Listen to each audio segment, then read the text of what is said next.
मत्स्यकटिकम नाटक के अवसान की ओर क्रमशः बढ़ रहे हैं। 10वां अंक हम लोग पढ़ रहे हैं और उस 10वें अंक का वह दृश्य चल रहा है जिसमें दो चांडाल चारुदत्त को शूल पर चढ़ाने के लिए, फांसी देने के लिए वध्य भूमि की ओर ले जा रहे हैं। कारुणिक दृश्य है, चारुदत्त का विलाप है, चारुदत्त की मनोदशा है और अन्य जो नागरिक हैं इंक्लूडिंग चांडाल, हैंगमैन, हम देख रहे हैं कि उनकी सहानुभूति चारुदत्त के प्रति उभर रही है। एक करुणा के साथ हम देखते हैं कि चारुदत्त का विलाप है, करुण क्रंदन है। पूरी तरह से दयार्द्र हृदय से चारुदत्त अपनी मनोव्यथा को या आसपास के दृश्य को देख करके अपनी उस मनोव्यथा को अभिव्यक्त कर रहे हैं। कहते हैं, अमी हि दृष्ट्वा मदुपेत मेतन मर्त्यम धिगस्त्वित्युपजात वाष्पः अशक्नुवन्तः परिरक्षितुं माम स्वर्गम लभस्व इति वदन्ति पौराः। कहते हैं कि ये अमी पौराः, ये जो नगरवासी हैं, ये जो नागरिक हैं या आसपास के जो लोग जो मुझे ले जाया जाता हुआ देख रहे हैं, मदुपेतम दृष्ट्वा, मेरी जो ये स्थिति है, मेरी जो ये दशा जिसको मैंने आज प्राप्त कर ली है, मेरी उस दशा को देख करके धिगस्तु इति मर्त्यम धिक इति, अर्थात इस मरणशील धर्म को, इस मर्त्य लोक को, इस मृत्यु को धिक्कार है। इस प्रकार आंखों से आंसुओं को छोड़ते हुए ये नगर नागरिक जो हैं, जो माम परिरक्षितुम अशक्नुवन्तः, जो मेरी रक्षा करने में समर्थ नहीं हैं, वे कह रहे हैं कि स्वर्गम लभस्व इति, कि हे चारुदत्त आपको स्वर्ग की प्राप्ति हो। मित्रों, कई सारी बातें इसमें निकल कर आती है जो विचारणीय है। पहली तो एक सामान्य है जिसको हम स्वाभाविक वर्णन कहेंगे कि चारुदत्त की दीन दशा को देख करके नागरिकों में कहीं ना कहीं एक पछतावा, पश्चाताप की भावना है, अन्याय के विरुद्ध एक भावना है। एक निरीह को फांसी की सजा दिए जाने के प्रति शब्द में विरोध नहीं है, लेकिन व्यवहार से विरोध झलक रहा है, क्योंकि वे सारे के सारे जो नागरिक हैं उनकी आंखों में आंसू हैं। एक ऐसे व्यक्ति को, जो व्यक्ति सर्वदा सम्माननीय है उस समाज के लिए, उनको फांसी के लिए ले जाया जा रहा है। दूसरी ओर अशक्नुवन्तः परिरक्षितुम माम, यह वाक्य विचारणीय है कि माम यानी माम चारुदत्तम परिरक्षितुम, माम चारुदत्तम रक्षितुम अशक्नुवन्तः, असमर्थाः सन्ति एते पौराः, ये जो नगर नागरिक हैं वे असमर्थ हैं, यानी मेरी रक्षा नहीं कर सकते हैं। ये एक जो मूल विषय है, दो तरीके से देखा जाना चाहिए कि अगर मैं दोषी हूं तो मेरे उस दोष को स्वीकार करते हुए ये नागरिक जो है मेरी रक्षा कर पाने में असमर्थ हैं। लेकिन यदि मैं दोषी नहीं हूं और राजा के कारण मुझे यह दंड दिया जा रहा है, तो राजा का चूंकि ये सारे के सारे नागरिक जो है विरोध नहीं कर पा रहे हैं, विरोध नहीं कर पाएंगे, इसलिए ये नागरिक जो है मेरी रक्षा करने के लिए जो है असमर्थ हैं। लेकिन उनके मुख से एक बात अवश्य सुनने को आ रही है कि स्वर्गम लभस्व, कि हे चारुदत्त आप स्वर्ग को प्राप्त होए, इति वदन्ति पौराः, इस प्रकार नगर नागरिक बोल रहे हैं। मूल एक और आते हैं कि स्वर्गम लभस्व, यूं तो कोई भी व्यक्ति हो, कितना भी पुण्यवान क्यों ना हो, जब तक वह जीवित है वह इस प्रकार के आशीर्वाद को सुनना नहीं चाहेगा। हम आशीर्वाद सुनते हैं, हम वरदान प्राप्त करते हैं इस लोक के लिए। हमने किसी भी सिद्ध जन को, किसी भी वृद्ध जन को या किसी भी श्रेष्ठ जन को यह आशीर्वाद देते हुए नहीं पाया है कि तुमको स्वर्ग मिले, बल्कि हमने ये पाया है कि तुमको सफलता मिले, धन संपत्ति मिले, पुत्र पौत्र मिले, परिवार बड़ा हो, शारीरिक सुख सुविधाओं से युक्त हो, ऐसे हमने सुने हैं। तो जरा सोचिए उस मनोदशा को, जब किसी भी व्यक्ति को यह कहा जाए कि तुमको स्वर्ग मिले, तो इसका मतलब है कि उसका मृत्यु जो है वो निश्चित है और उसका वह जो मृत्यु है वह नजदीक है। तो ये एक हम इस छठे पद्य के माध्यम से चारुदत्त के प्रति जो नगरवासी हैं उनके विचारों को जान पा रहे हैं और चारुदत्त की उस मनस्थिति को भी जान पा रहे हैं जिसका वर्णन स्वयं चारुदत्त कर रहे हैं। चांडाल जो इसे पकड़ कर ले जा रहे हैं वे साथ हैं। कहते हैं अपसरत आर्या अपसरत, दूर हटे यहाँ से, रास्ता दें, हमें आगे बढ़ना है इसलिए दूर हटे, रास्ता छोड़ें। किम पश्यत, क्या देख रहे हो।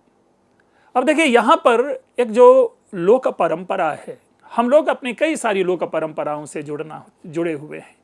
क्या कर्तव्य है क्या अकर्तव्य है इसका विश्लेषण करते हैं।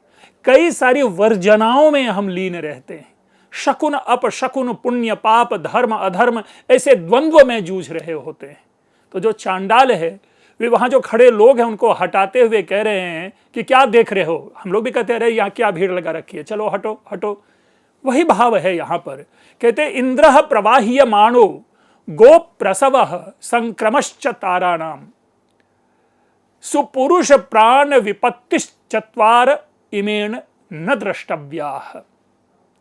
अब देखिए क्या चीज है, वर्जना है कि अगर इंद्रध्वज विसर्जन के लिए ले जाया जा रहा है, अब आज तो बहुत कम यह देखा जाता है, लेकिन प्राचीन परंपरा में इस मृच्छकटिकम कालीन समाज में इंद्रध्वज लगाया जाता होगा और उसका विसर्जन किया जाता होगा। तो कहते हैं कि इंद्रध्वज का जब विसर्जन किया जा रहा हो, एक गो प्रसव, गाय जब बछड़े को जन्म दे रही हो, संक्रमश्च ताराणाम, और जब तारा टूट करके गिर रहे हों। हम लोग सभी जानते हैं कि तारे टूटते हैं, टूट करके गिरते हैं। अब तारे टूटते हैं या ये नहीं, ये एक वैज्ञानिक विषय है, लेकिन लोक परंपरा में अगर हमें आकाश से कोई जो ज्योति है, अगर उल्का टाइप ज्योति अगर गिरता हुआ हमें दिखता है तो हम ये कहते हैं कि देखो तारे टूट करके गिर रहे हैं। तो ऐसे तारों का पतन, तारों के टूट करके गिरना। और चौथा है सुपुरुष प्राण विपत्ति, और अगर श्रेष्ठ पुरुष की मृत्यु होने वाली हो, श्रेष्ठ पुरुष के प्राण संकट में हो, तो ये चारों के चारों चीजों को नहीं देखा जाना चाहिए। अर्थात हे नगरवासी, यहां भीड़ मत हटाओ, क्योंकि तुम लोग सभी जानते हो कि गाय अगर बछड़े को जन्म दे रही है तो, तारे टूट कर गिर रहे हैं तो, इंद्र की ध्वजा अगर विसर्जन के लिए ले जाई जा रही हो तो, और अगर श्रेष्ठ पुरुष का प्राण जो है वह जाने के करीब हो तो इनका दर्शन नहीं करना चाहिए। यह उस समाज की वर्जना है। आज भी इनमें से कई चीजों को हम साथ लेकर के चलते हैं, जिनमें से एक है तारों का टूटना। तारों के टूटते हुए कहते हैं कि दर्शन नहीं करना चाहिए। यह शकुन अपशकुन विचार है, लेकिन जैसा मैंने कहा कि यह लोक परंपरा रही है और स्पष्ट निर्देश है कि ये काम नहीं किया जाना चाहिए। तो इसमें जो चतुर्थ है, अर्थात श्रेष्ठ पुरुष के जो प्राण है वो विपत्ति में है, अर्थात इनकी मृत्यु होने वाली है, वो चारुदत्त की ओर इशारा है। यह जो इंगित है यह चारुदत्त के प्रति है। अर्थात हे लोगों, हट जाओ यहाँ पर, हट जाओ यहाँ पर, ऐसे बड़े श्रेष्ठ जनों की मृत्यु को नहीं देखना चाहिए। उनमें से एक जो चांडाल है वो कहता है, अरे आहींत पश्य पश्य, कि अरे वो एक देखिए दो चांडाल है, एक का नाम है आहींत और एक का नाम है गोह। तो ये दोनों नाम हैं। अब ऐसे जो नाम हैं, एक को संबोधन करके दूसरे को कहता है, अरे आहींत पश्य पश्य, अरे भाई जरा देखो देखो, नगरी प्रधान भूते वध्यमाने कृतांताज्ञया किम रोदित्यंतरिक्ष मथवा नभ्रे पतति वज्रम।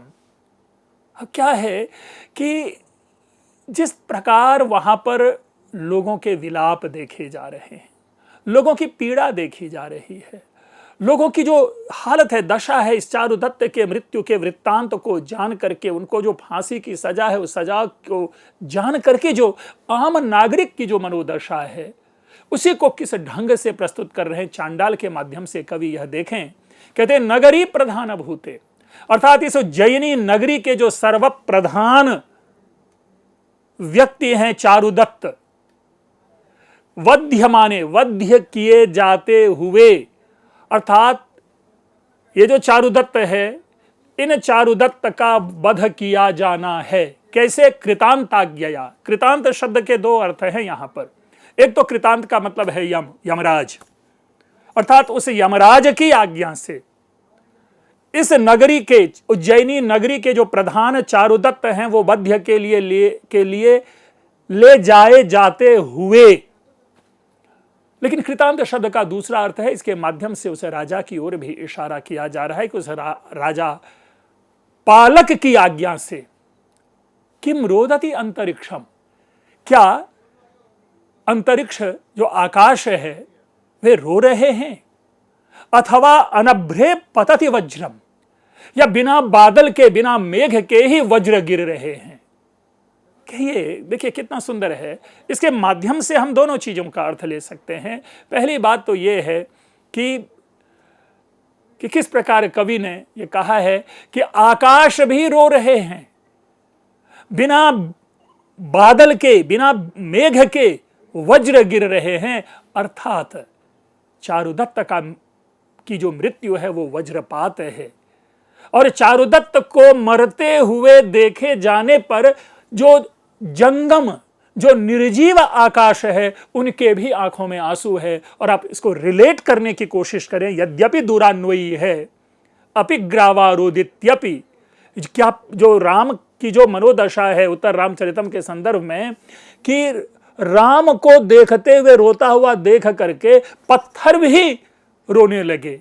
तो ये भाव है यहां पर हमारे साहित्य का, यह है कि वे जो निष्ठुर होते हैं ना, उनको भी सहृदय बना देते हैं। और यहां पर वही है कि अंतरिक्षम रोदिति अथवा अनभ्रे वज्रम पतति। तो ये एक चांडाल की भी मनोदशा है। चांडाल भी उस चीज को देख रहा है। चांडाल भी ये जान रहा है कि जिस व्यक्ति को मैं लेकर के जा रहा हूं वो व्यक्ति निर्दुष्ट है, और निर्दुष्ट होने पर उनको इस तरह से फांसी की सजा दी गई है, ये अच्छा नहीं है। और यही कारण है कि इनको देख करके आज जो जड़ चेतन है सबकी आंखों में आंसू है, और जो एक प्रकार से मानो उस समाज के लिए यह वज्रपात है, भले ही मेघ की गर्जना सुनाई पड़े या न पड़े। इस प्रकार की अभिव्यक्ति के बाद जो दूसरा चांडाल है वो भी उसको उत्तर देता है, प्रत्युत्तर देता है। अरे गोह, दूसरे का नाम है, नाम संबोधन के रूप में लेते हुए, न च रोदित अंतरिक्षम नैवा नभ्रे पतति वज्रम।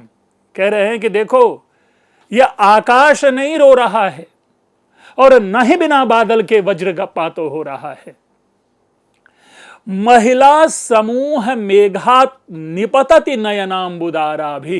ये बड़ा सुंदर है कि मानो जो महिलाओं के समूह रूपी मेघ हैं, उन मेघ की आंखों से ये जल की जो धारा है, आंसुओं की धारा बह रही है। अर्थात कि ना तो अंतरिक्ष रो रहा है, ना ही बिना बादल के बिजली चमक रही है या वज्र गिर रहा है, और ना ही मेघ से जल की बूंदें टपक रही है, बल्कि ये जो महिलाएं चतुर्दिक हैं, जो चारुदत्त को देख रही हैं, चारुदत्त के विषय में अब अनुमान कर रही हैं कि अब फांसी लगने वाली है, ऐसी महिलाओं की आंखों से ये जल की धारा बह रही है।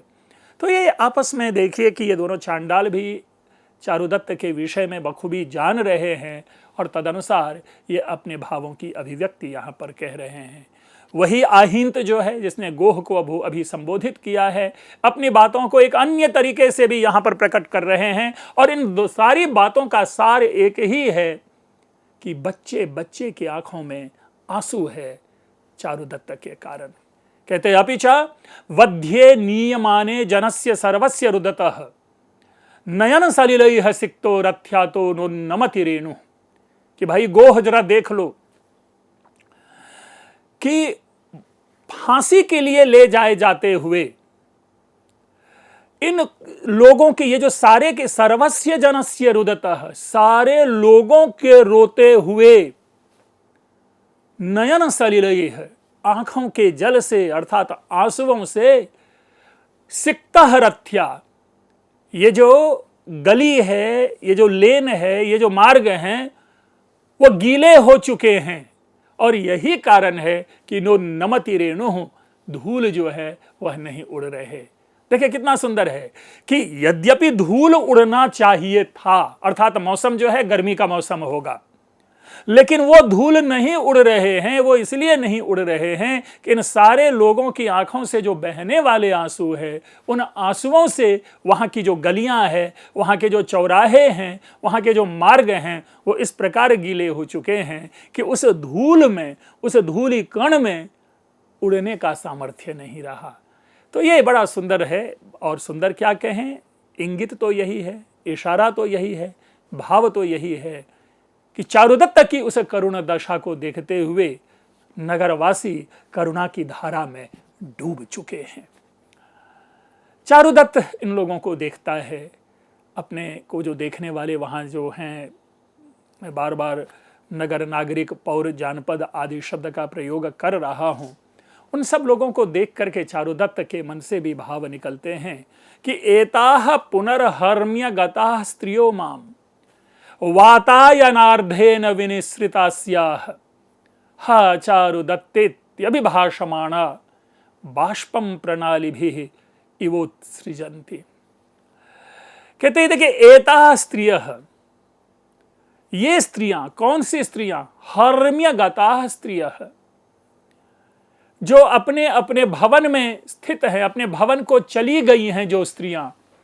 माम यानी माम चारुदत्तम, मुझे चारुदत्त को, वातायनार्धेन, खिड़की के आधे हिस्से से अपने आस्याह, अपने मुख को निकाल करके। कितना सजीव चित्रण है। अश्वघोष में भी 5वें सर्ग में आप देखेंगे सौंदर्य नंद में इसी प्रकार का वर्णन, या महाकवि कालिदास ने शिवजी के विवाह के प्रसंग में भी इसी प्रकार का वर्णन किया है कि किस प्रकार स्त्रियां, वो प्रसंग अलग अलग है, ये दुख का विषय है, वहां प्रसन्नता का विषय है, लेकिन जो चित्र जो है वो इसी प्रकार के उभारा गया है कि आप समझिए कि राजमार्ग है, जिस राजमार्ग से चारुदत्त को ले जाया जा रहा है, उस मार्ग के दोनों ओर बड़े बड़े विशाल भवन हैं। उन विशाल भवन में रहने वाले लोगों को ज्ञात है कि चारुदत्त को फांसी के लिए ले जाया जा रहा है। उन भवन की खिड़कियों से आधे अपने मुंह को निकाल करके वे सारे के सारे उस चारुदत्त को देख रहे हैं, और देखते हुए क्या स्त्रियां कह रही है, हाय हे हा चारुदत्त इति अभिभाषमाना, हाय हाय चारुदत्त, हे चारुदत्त, ये क्या हो गया चारुदत्त, ऐसा नहीं होना चाहिए था हे चारुदत्त। इस प्रकार बोलती हुई ये स्त्रियां बाष्पम प्रणाली भी इव उत्सृजंती, मानो उन जो भवन के जो नालियां हैं, जो परनाले हैं, मानो उनसे आंसुओं को छोड़ रहे हैं। अर्थात उन सारी स्त्रियों की आंखों से आंसू की जो बूंदें हैं वो टपक रही हैं, आंसू की धारा बह रही है। अगेन चित्र उपस्थित किया जा रहा है, पीड़ा तो वही कंटिन्यूड चल रहा है, लेकिन जब कवि लोग वर्णन करते हैं तो उस वर्णन में अपनी हर प्रकार की कामना, हर प्रकार की कल्पना, हर प्रकार की भावना को रखने की कोशिश करते हैं। तो इसी प्रकार यहाँ पर मृच्छकटिकमकार ने उस भाव को अभिव्यक्त किया है। अब ये सारा प्रसंग चल रहा है, स्वाभाविक है जो चांडाल होंगे वो कहेंगे कि भाई जल्दी कर, जल्दी कर, आगच्छ रे चारुदत्त आगच्छ, अरे चारुदत्त आओ, जल्दी से आओ, इदम घोषणा स्थानम, ये जो है ये घोषणा का स्थान है। एक और इसे देखिए क्या बात निकल कर आ रही है। ये बात निकल कर यह आ रही है कि जब भी किसी व्यक्ति को फांसी की सजा दी जाती होगी तो उसे पहले घोषणा की जाती होगी। आपने मुद्रा राक्षसम में देखा है, प्रथम अंक में जब शकटदास को फांसी के लिए ले जाया जा रहा है तो पीछे से खूब आवाज सुनाई पड़ रही है, कोलाहल की आवाज सुनाई पड़ रही है। और जब मध्य भूमि में जाएंगे, जैसे चंदन दास को जब 7वें अंक में ले जाया जा रहा है मध्य भूमि की ओर, और जहां पर राक्षस आता है उसकी रक्षा करने के लिए, हम वहां पर भी देखते हैं कि घोषणा की जाती है। और घोषणा के समय में आहत डिंडिम यानी डिंडिम बजाओ, वाद्य यंत्र है, घोषयत घोषणाम, और जोर से ऊंची आवाज में घोषणा करो, उद्घोषणा करो कि चारुदत्त को फांसी दी जा रही है। चारुदत्त के लिए जो फांसी से पहले जो उसकी सजा है वो सजा पढ़ करके सुनाया जाएगा। आज भी यह प्रक्रिया है। जब भी किसी जेल में किसी भी व्यक्ति को फांसी की सजा दी जाती है तो फांसी की सजा देने से पहले उनको वह दंड जो है सुनाया जाता है, उनके अंतिम इच्छा पूछी जाती है, और वो सारी चीजें अभी चलेगी। चारुदत्त की भी अंतिम इच्छा होगी और चारुदत्त की उस अंतिम इच्छा की पूर्ति भी की जाएगी। और उससे पहले देखिए घोषणा क्या किया जा रहा है। घोषणा का सार मैं पहले ही बता दूं क्या होता है कि जिस व्यक्ति को फांसी की सजा दी गई है, जिसको फांसी लगने वाली है, उस व्यक्ति के बारे में उनका पारिवारिक जो उनकी पृष्ठभूमि है आदि उनके विषय में कहा जाएगा। फिर उसमें कहा जाएगा कि आगे से इस तरह का कार्य, इस तरह का पाप, इस तरह का कोई जो घृणित कार्य है अन्य व्यक्ति ना करे, वो आगे से ध्यान रखें, क्योंकि अगर वैसा करेंगे तो इनको भी इसी प्रकार की सजा सुनाई जाएगी। अभी जिस तरह से मैंने घोषणा की बात की थी, देखिए ये घोषणा के शब्द हैं कि शृणुत आर्याः शृणुत, हे सज्जनों सुने सुने, एष सार्थवाह विनय दत्तस्य नप्ता, सागर दत्तस्य पुत्रक आर्य चारु दत्तो नाम। हे आर्य सुने, ध्यान पूर्वक सुने, एष सार्थवाह विनय दत्तस्य नप्ता, ये व्यापारी विनय दत्त का नप्ता नाती है। सागर दत्तस्य पुत्रकः, सागर दत्त का बेटा आर्य चारु दत्त है। तो इस प्रकार से उनका परिचय देकर के ये घोषणा की जा रही है और इस घोषणा के अनंतर उनको फांसी के उस काष्ठदंड जो है उसके ऊपर खड़ा किया जाएगा। मित्रों, हम अपनी इस कहानी को आगे जारी रखेंगे। अभी आप लोगों ने ध्यानपूर्वक सुना, आप लोगों का बहुत बहुत धन्यवाद।